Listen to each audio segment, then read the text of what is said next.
মাননীয় সদস্য আমাতুল কিবরিয়া কেয়া চৌধুরী, হবিগঞ্জ 1। 2 মিনিট। ধন্যবাদ মাননীয় স্পিকার। মাননীয় স্পিকার, আমার ৭১ বিধিতে উত্থাপনীয় বিষয় হবিগঞ্জ জেলার নবীগঞ্জ উপজেলাধীন শাখা বরাক নদী খনন ও উদ্ধারকল্পে প্রয়োজনীয় উদ্যোগ গ্রহণ করা প্রসঙ্গে। হবিগঞ্জ জেলায় আমার নবীগঞ্জ বাহুবল আমার নির্বাচনী এলাকায় শাখা বরাক নদীটি অত্যন্ত গুরুত্বপূর্ণ একটি নদী। এটি আজ মৃতপ্রায়। নদীটি রুগ্ন দশায়, অবৈধ দখলদার, আবর্জনার স্তূপ, কচুরিপানা, অপরিকল্পিত উন্নয়ন এবং জলবায়ু পরিবর্তনের ক্ষেত্রে এটি বৈরী প্রভাব। ইতিমধ্যে আমার এলাকার নির্বাচনী এলাকার মানুষ এর প্রভাবে বিভিন্ন রকমের রোগ শোক বৃদ্ধি পেয়েছে।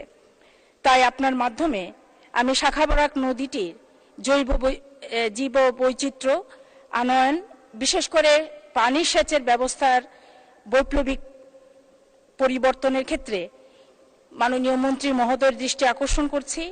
এর মাধ্যমে আমার এলাকাটি যেমন পর্যটনের দিক থেকে অগ্রসর হবে, ঠিক একইভাবে অগ্নি নির্বাপন ক্ষেত্রেও গুরুত্বপূর্ণ ভূমিকা রাখবে। বিষয়টি জনগুরুত্বপূর্ণ বিধায় মাননীয় মন্ত্রী মহোদয়, পানি সম্পদ মন্ত্রণালয়ের প্রতিমন্ত্রী মহোদয়ের দৃষ্টি আকর্ষণ করছি। মাননীয় স্পিকার, আমাকে সুযোগ দেওয়ার জন্য আপনাকে ধন্যবাদ।